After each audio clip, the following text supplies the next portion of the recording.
Are you as full as you want to be? Because most therapists aren't as full as they want to be, or they are just bursting at the seams.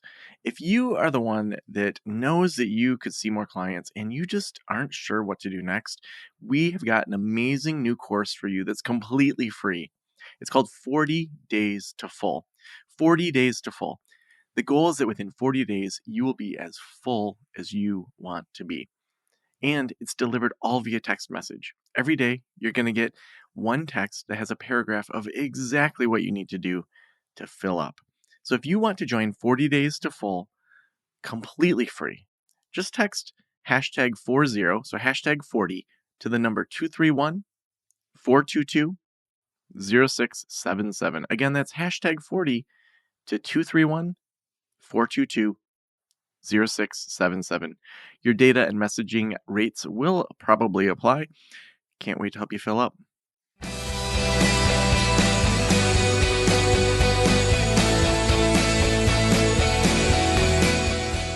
This is the Practice of the Practice podcast with Joe Sanok, session number bonus episode.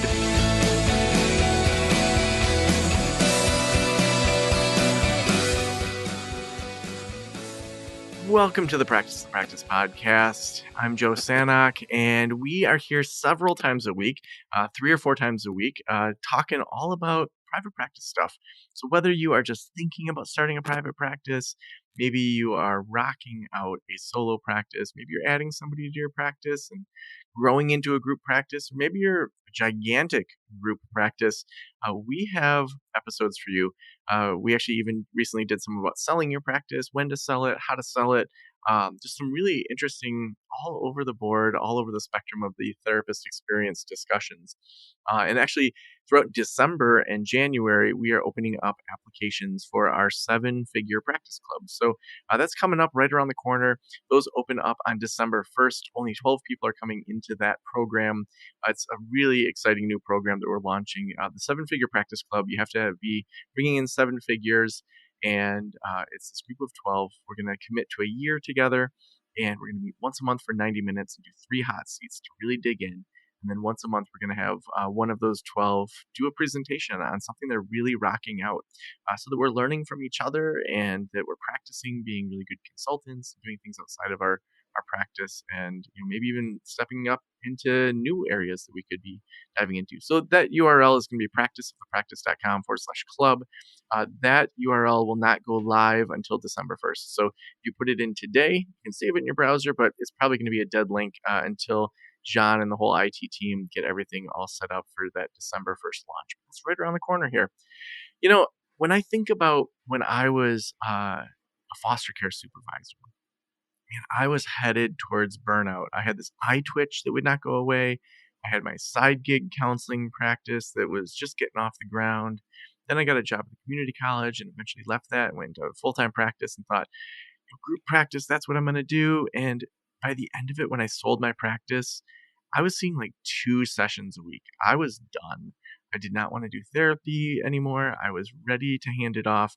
I was to the point where even if I didn't have a buyer, I was pretty sure I was just going to close down the practice because I really just wasn't feeling it anymore. And that to me was not what clients need to have as their therapist.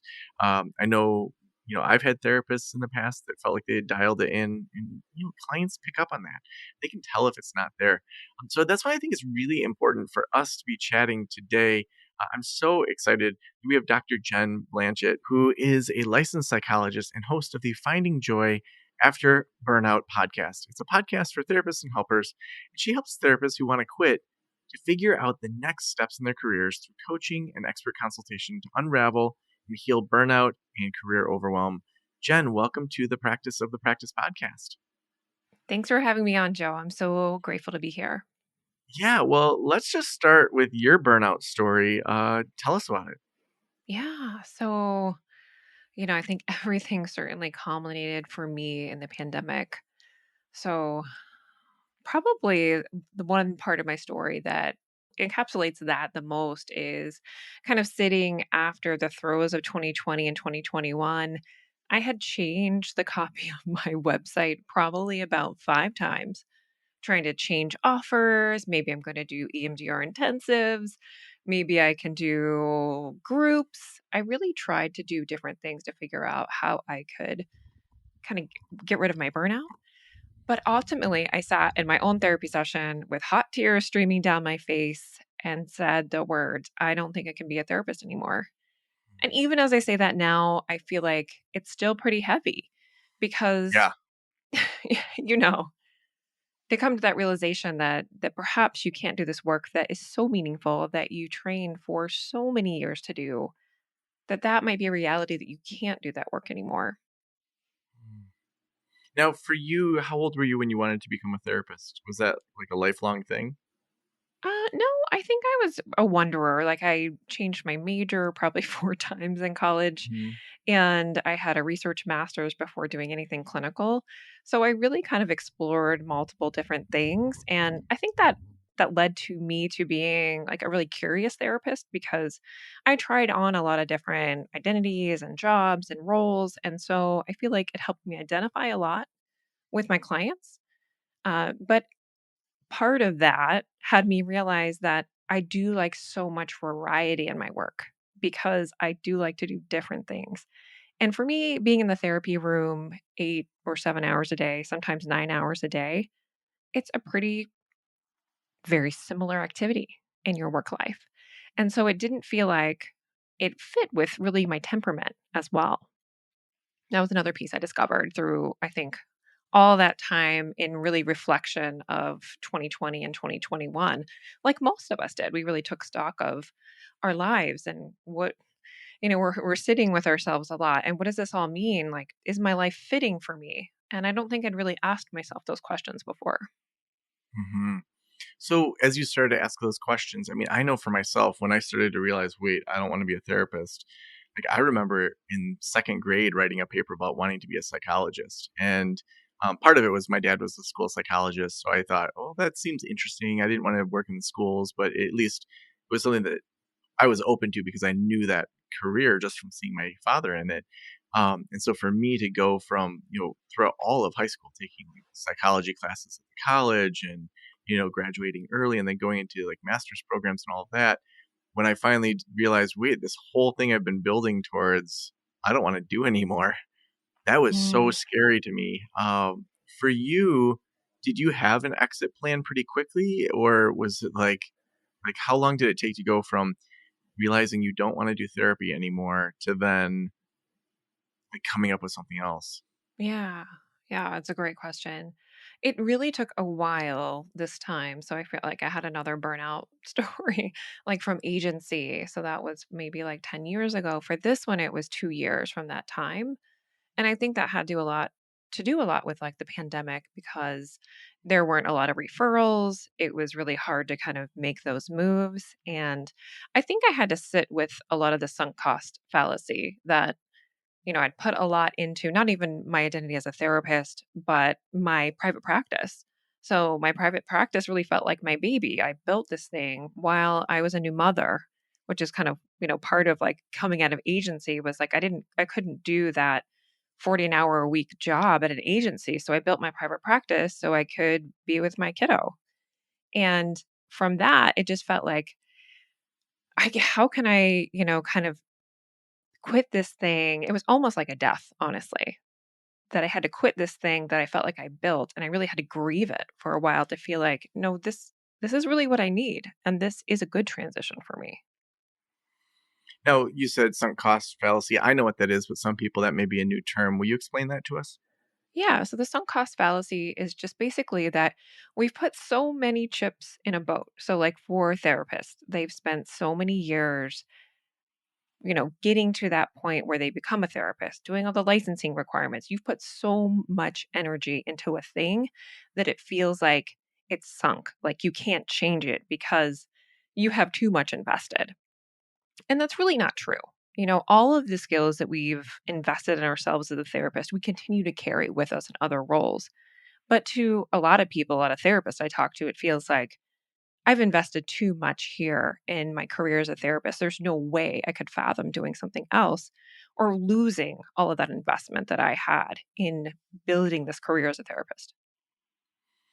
Yeah, yeah. I think that idea of, we put so much time into something, we're like, well, we have to make this work. But there are just times that you have to pull the plug on it and say, whether that's in, running a business like you and I run, or in that, that whole career direction. So let's shift a little bit. So you start to launch some things outside of the practice. Now, are you doing those concurrently while you're running the practice, or did you just have a hard stop mic drop? Like, how did that look Yeah. when you were burned out and recognized you were burned out? Like, what were your first steps in regards to it being concurrent versus just a hard stop? Mhm. Yeah, I think that summer I remember it's hard to remember all the things that I tried, but I think I remember trying to reduce my caseload and maybe trying EMDR intensive. So that was one thing that I tried, and I actually did try them. It was a good trial. It was a good experiment. And some therapists really like that work. They love doing intensive therapy as a different modality to help them kind of break up that grind of, seeing like 7 clients a day and they have 45-minute sessions. So it's a really interesting modality to try. For me, that wasn't something that felt like renewing at all. It actually felt more depleting. So I was like, okay, that's definitely not going to work. But that was concurrent with doing my regular sessions on a week. So I just carved out maybe like a day that I would try to launch these intensives and felt like that wasn't a good fit for me. I tried a lot of other different things, like maybe trying to launch a group, which I found really challenging as a private practice psychologist. So again, I felt like, oh, well, this isn't really working, me trying to launch a group while I'm doing my private practice. So I think most of it was concurrent until I had the hard stop, which is really last year. And I got a consulting position as a school psychologist, actually. Interesting that there's that connection that your dad, you said, was a school psychologist. Yeah, yeah. Yeah. So I that's what I'm doing kind of now as my main gig, consulting as a school psychologist, which is something I haven't done testing in my career since, really my training. I'd done a little bit here and there, but it was heavy testing in the beginning, and I was like, "I can't do that, that's too much." So I have to transition out of that, and the consulting gig was enough for me financially to say, "I don't need my private practice anymore, I can quit the private practice." And so from that point, I really rapidly made a decision to transfer clients out and to close the practice. Mm. So then, as you start to decide to kind of move on, like, what happened emotionally? What happened logistically after that? Yeah, I mean, I think emotionally it was all the things. So there was a lot of feelings of relief. I'm closing this practice, and when I made that decision, I felt an immediate sense of relief that I actually had an exit plan, that I had a plan of something to do, and so that was huge. Just to make that decision and know that this is my plan and that I have something that's going to back me up. So I think that was the first part. All the There's lots of emotions that happened with transitioning clients. There were many clients that I worked with, and all of them were great, but some of them really struggled with that transition of me leaving as their therapist.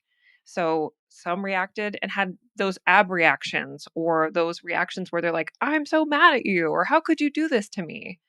And I had to really get support, like in my own therapy with consultation, of how I could conceptualize that for myself, that I'm not abandoning my clients. They are adults. I'm providing like those plenty of time for them to find another therapist. I'm providing those referrals, but it still felt like abandonment in some ways emotionally. So I really needed some more support of how to negotiate that piece in the clinical relationship with the clients. Mhm. I know that for myself, there was just a couple clients that I knew that they, unless I signed a non-compete clause, they would have hunted me down and begged me to be their therapist. And so part of it for me was I knew I was done. I signed a non-compete clause for 5 years. I, put my license into retirement status, put my insurance, my liability insurance into retirement status where it covered past clients, but I couldn't take on current clients. So all these buffers where it's like, I can't see you. Yeah. But I get it. Like, I mean, I opened that practice in 2009 and I sold it in Mm, 2019, and they were one of my first couples I saw, the couple I'm thinking of. And it was one of those situations where I don't know that they ever really had deep conversations outside of therapy. And it became a very entangled kind of situation, but they were saying that's what they needed and it worked. But it wasn't the kind of work I wanted to do. I wanted to be more solution focused and help people make that Yeah. progress. And so, but that feeling of like, you've known our family for so long, you've helped us, we've Mm. grown. But then it's like, yeah, and I can't do this work anymore. And for me, it Yeah. was I'm selling the practice and signing it. It wasn't like I'm moving into a different field, but I can only imagine all the emotions around that, and just we're feelers oftentimes, and Mm. we're wanting to help people. That's why we went into these fields, and then to feel like you're shifting can feel very guilt ridden. Yes. I think I said a lot with that. And I think it's just also for therapists having permission to want something else. That it's Hmm. okay if we don't want to do this, we don't want to do therapy anymore, or we don't want to do it in this way anymore. I think that we don't often give ourselves that permission, like, okay, I'm a therapist in this box and I'm going to stay in my lane, because we do, I think, really honor the relationships that we are building with people, and they're super sacred. So I understand how therapists would be really reluctant. I think as a group, we of people, we are very deliberate and ethical, and I think that's why it's often hard for therapists to change, really. Hmm. Yeah.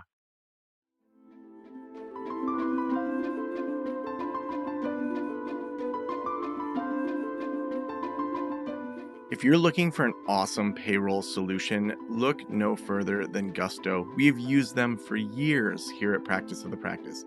They keep me organized, we know how much taxes we're paying, and it's all done right, and you get pay stubs that look like any other company. Head on over to gusto.com/Joe to learn all about their payroll solutions. There is no reason that you should be worrying about payroll. Do it right. Head on over to gusto.com/Joe. That's GUSTO.com/Joe. Now, I would love to kind of dive into some of the people you interview for your podcast, or the kind of consulting you do. Because I would guess, and tell me if I'm wrong, you're the expert in this area, that people kind of fall in a couple categories. I think there's probably people that are plugging along in their private practice or their mental health work, and maybe they see that there could be some stress on the horizon, but they're not really headed towards burnout. There's probably people that are on the fence in their private practice, and they are definitely headed towards burnout and could see totally leaving the field, like, I am done, or maybe they need some healthier habits to stay in the field, or to readjust the niche they work with or the population or something like that. And I would guess there's probably a third bucket of people that they just know that they're done. And that may Mhm. mean moving into a different mental health space, or it may mean completely leaving mental health. Um, when you think about who you help, first, is what I said accurate? And second, if it is, which bucket do people that follow you and you work with tend to fall in the most? Yeah, I mean, I think all of that is true, right? There's some we and I like to conceptualize therapist work by, we work in very high stress, traumatic work. That's what we do. And I almost think of like veterans or first responders, like their work itself is very high stress, and we anticipate that they will likely deal with some kind of trauma related to their work. And I think it's just natural for us to anticipate that therapists will experience stress and or burnout and or compassion fatigue, vicarious trauma, all of it probably throughout their career. So I think it's always having that on the radar for the therapists that I work with, that burnout is likely to happen because of just the nature of the work that we do. Some therapists might see clients who just have relational difficulties and no trauma or no super, intense issues. That could be someone who maybe struggles less with that, for example.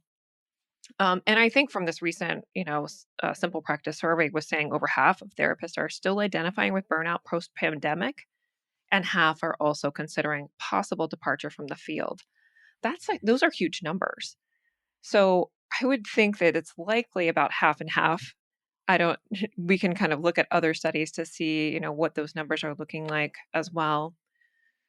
But I think the therapists that I'm most apt to work with are likely those who are thinking about that departure, either from agency or from their private practice, and trying to find like that next career move.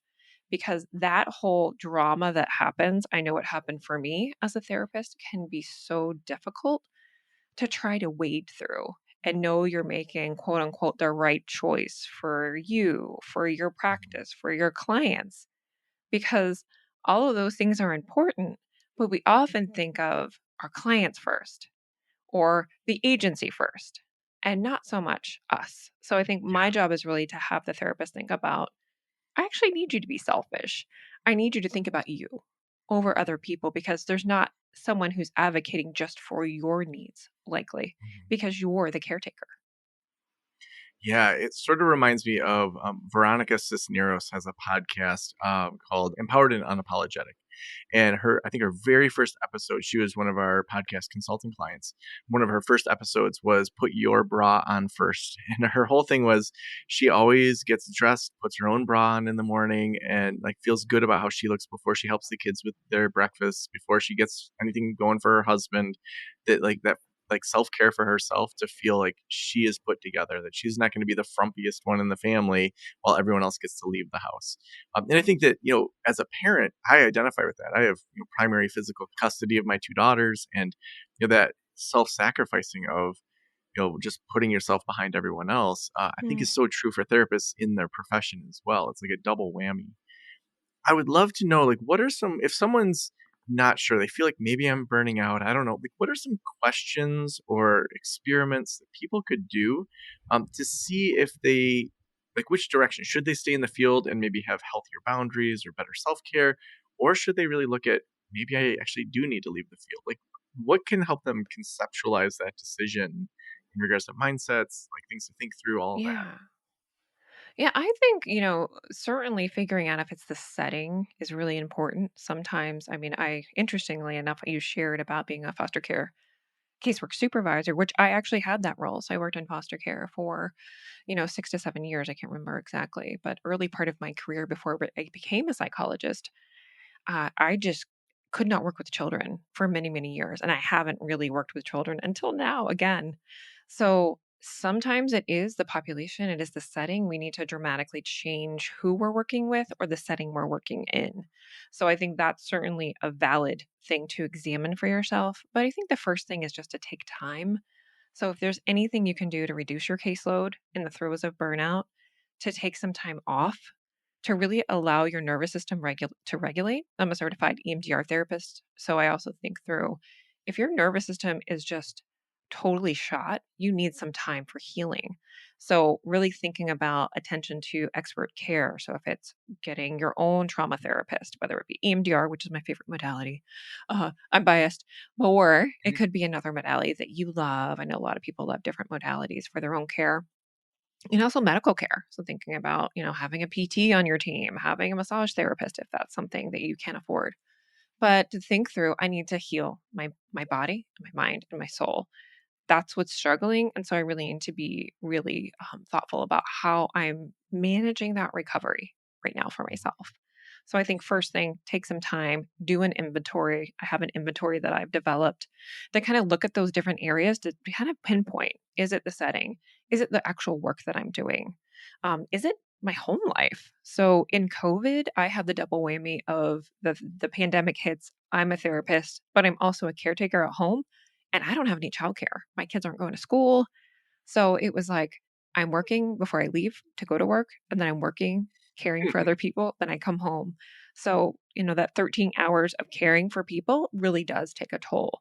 And Yeah. that tends to happen for therapists. We do tend to be caretakers. So I think it's taking inventory and allowing yourself a process where someone else can hold space for you and that Mhm. you don't have to always be the space holder. Well, I think sometimes we can guess with those things, but living it out a little bit and examining it while we live it out can be really helpful. I'm thinking about one of my consulting clients I just talked to today. And when she first came to consulting, she was ready to just like burn the practice to the ground. It's this big group practice. Things were on fire. It was just like, what the heck? Like it was genuine burnout. And so we started with, figuring out an activity outside of the practice that was a hobby that she could do regularly and just say, no, this is part of me not burning my practice and doing that hobby, and then looking at what are the fires going on. And for them, they had some really big problems with their biller and discovered all sorts of things. And when that was cleaned up and things were clicking along like she wanted to, she was seeing the number of sessions she wanted, she was taking time to do her own hobbies. She's like, I love counseling again. I love running this practice. And so, even just taking 3 to 6 months to say, like, what what are the things that are going on here and how can I address those? One thing I often do in consulting is in one of the first sessions, I have people make a hate list. Like, list everything you hate doing in this practice. Like, that you just, when that shows up on your calendar, you are just like, I effing hate my life. And so then looking at, can we outsource this? Can we automate it with technology? Can we just Mhm. eliminate it? To just say, life's too short to have a business that you're doing things you hate. And we should be outsourcing as much of that as possible to be our best selves in the areas that we want to light up. And so it's like for me, podcasting, I love doing 4 episodes a week. Like I just show up and it's so easy to just have conversations with people. If I had to do all the behind the scenes tech side, the show notes, the transcription, the images, the social media, like I would lose my mind. I would hate that. And so it's like I get to just show up and make a whole bunch of episodes that I enjoy. And then these other people get to do the stuff they like. So how much, so then, if people are kind of sorting that out and then they land on, okay, I don't need to actually improve my practice. I am burning out. I am leaving the field. They kind of land on the other side of it. What do you tell them? What do you work with them on? Yeah, I mean, I think, a lot for many people it's out of burnout. For other people, I just had a guest on my podcast, Annie Schusler, who I think has been on your podcast, Oh yeah, I love who Annie. yeah, Annie's great. So I think, for her, it was more she left before the pandemic. So her journey was more like, I really just want to do this other thing, which she's a business coach now for therapists. But for other people, it could be just doing a career exploration. As a psychologist, I kind of love to do some personality inventories to see like what Hmm. does that fit in your temperament and what you feel like you like to do. What were some really renewing experiences? Things that you loved as a child, for example. Like for me, I remember like choreographing like dance moves with my friends with my boombox. Yes. We gotta do a quick side note here. I remember we were going to like the 7th or 8th grade dance, and my friend, I'm gonna use his full name here because he doesn't listen to the podcast and he'll never know. John Burke. He was like, I want to learn to impress girls. And my mom would always like dance with me in the kitchen. And even as a little kid, she'd say, if you can dance, girls will like you. And so I knew the Running Man, the Roger Rabbit, Yes. all these like ridiculous, like CNC Music Factory. I could Oh just like yeah. drop it. And so I still remember like trying to teach him the Running Man and all these like dances of like the 90s. And it was not good. But yes, choreographing, Yeah, and yes, the 90s. Oh, pump up the jam, you know what I'm saying? yes, exactly. So, I mean, that has nothing to do with our stories here, but it's just a funny side note. So, anyway, so you're choreographing as a kid. Yeah, and so, like, also, I'm a group fitness instructor. I love working in groups and facilitating, so as a school psychologist, I'm doing a lot of more group work. I'm actually doing starting a group. I'm working, like, 1 hour a week, maybe doing some therapy in the school, but I'm using, like, all parts of myself now. So I really wanna Mm, think for my clients, like, how can we use all parts of yourself? Maybe there's parts of yourself you can't or feel like you can explore in therapy. And so if it's a career shift, what can give you more of that in your work life? Because we spend so much time working in our mhm, lives. So I believe we should feel like we can use all parts of ourselves in our work life. So mhm, trying to really get that from my client to see, really what is their next step. So doing an inventory, getting a little psychological with some of those personality inventories, I think is helpful. And then thinking of like a list of renewing and depleting experiences in your life. So for me, some depleting experiences, like in my practice, was definitely billing. I hated billing. And one of my recommendations for folks, if they're going to stay, please outsource your billing unless you like oh my love it gosh. and it's something that Yes. brings you joy. And if that brings you joy, you should start a billing company. Yes, do that because therapists, I mean, most therapists just hate it. Yeah. And it's not our strength. No, no, not at all. Well, and I think that sometimes we hope it reminds me of like how sometimes with a romantic partner, we try to get everything that we ever wanted out of this one person and how unfair Yeah. that is to that person, that they're supposed to be our sounding board. They're also supposed to enjoy the same hobbies as us. They're also supposed to know when to be quiet and I need like space alone and like whatever. It does sometimes feel like in our careers, we try to get everything out of the career that gives us fulfillment. And I totally get the idea of saying like, let's evaluate what we're doing. let's look at it. But also, like, it is work, and there are some things that immediately we can't just drop. And so finding that balance to me of like, yeah, this is also like bringing in money because it's hard work sometimes, and I want to be fulfilled, but also there's times when it's not going to be perfect. And saying, well, so I realized when I kind of went through similar exercises that like acting was something as a little kid I always wanted to do, but a lot of people in my life said you're never going to make money at acting. And so I just kind of put that dream on hold. And then 4 or 5 years ago I started doing improv and absolutely love it. And like we're actually at the time of when this releases about a week after, we're going to be at Annoyance Theater in Chicago, performing in Chicago. And so it's like that fulfills me in that acting thing that I don't need to get out of my business, but I need to make space for that where I'm not burned out from my business, that I just don't have any energy to go do improv. And so sometimes I think that Mm, we expect so much out of our business to fulfill every aspect of it that maybe it's just making sure that we're efficient in our business and then go find those things outside of the business too. yes. And that makes sense. And I think like it made me think of a realization I had when part of the decision was I looked at my numbers in private practice and my take home pay was in the 40s. It was like 45,000 or something like that.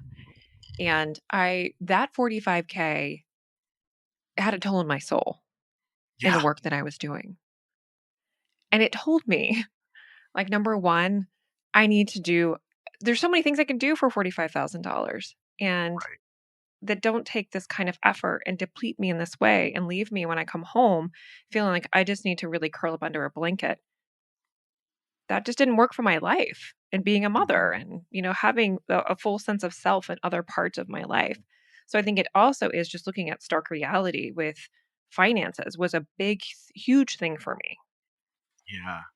It's amazing how when you start to run those numbers, like looking at what it takes to bring on a 1099 or W-2 and like your profit margins and all those things that it's like, oh, what I'm doing is not going to work in the long term. I need to figure out other ways to either reduce costs or increase revenue, or I need to not do this. So, Yeah. well, Jen, Or the, like the thinking last, about go ahead. Yeah. go ahead. No, no, no, go ahead. Yeah. Or thinking about like the private market. Like maybe I could make more money getting an actual job.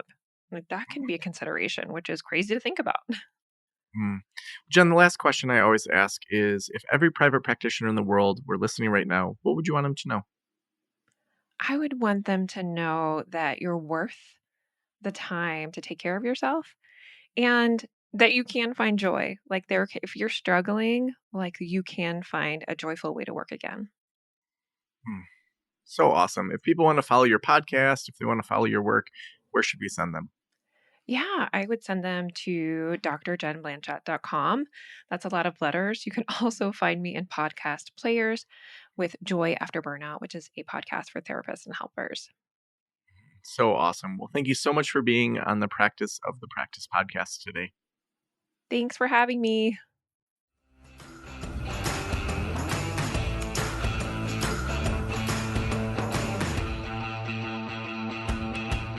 No matter your time of life, I think it's important to just say, what am I doing here?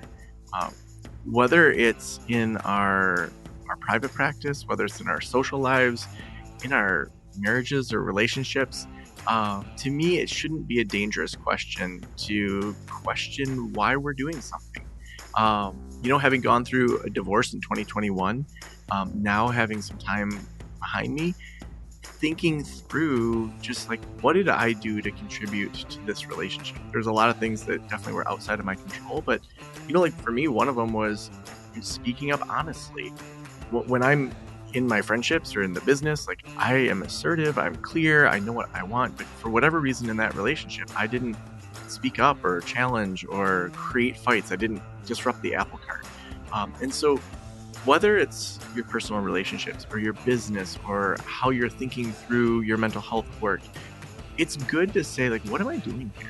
Do I want this? And I love that Jen's bringing these questions up to push us to think, like, are you headed towards burnout? If so, let's give you permission to say maybe even being in the field isn't for you. That's something that we don't really talk about that much. And I'm so glad that we talked about today because that idea of what you're going to do with your time on Earth um, is a really important one. You, what are you doing here? Like, what do you want your impact to be? What do you want to say to your kids in regards to what you chose to do with your time here on Earth? And it's not a failure if you decide, hey, I don't want to do this anymore. I want to shift into something else. You might be being called into something bigger. And who knows what that looks like. So thank you so much for hanging out with us today. We're headed towards the end of the year here. And Gusto is one of our long-term sponsors. Gusto is the payroll company that we use here at Practice. I've used them for years. I mean, the amount that I think about payroll is so minimal because Gusto sorts it all out. All the tax and FICA and all those things that happen whenever they change the tax code. I don't have to think about it. So if you want to clean up your finances, if you want to be able to have your payroll be really streamlined, have all of those W-2 pay stubs and such, and 1099s go out automatically, it's super easy and super affordable.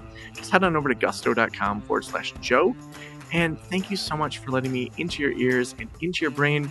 Again, in December and January, I'm going to be interviewing a bunch of seven-figure practice owners, and then we're going to be opening up that seven-figure practice club over at practice.com/club. But that's coming out December 1st. Thanks again for letting us into your ears and into your brain. Have a great day. I'll talk to you soon. Special thanks to the band Silence is Sexy for that intro music, and this podcast is designed to provide accurate and authoritative information in regard to the subject matter covered. It is given with the understanding that neither the host, the producers, the publishers, or guests are rendering legal, accounting, clinical, or other professional information. If you want a professional, you should find one.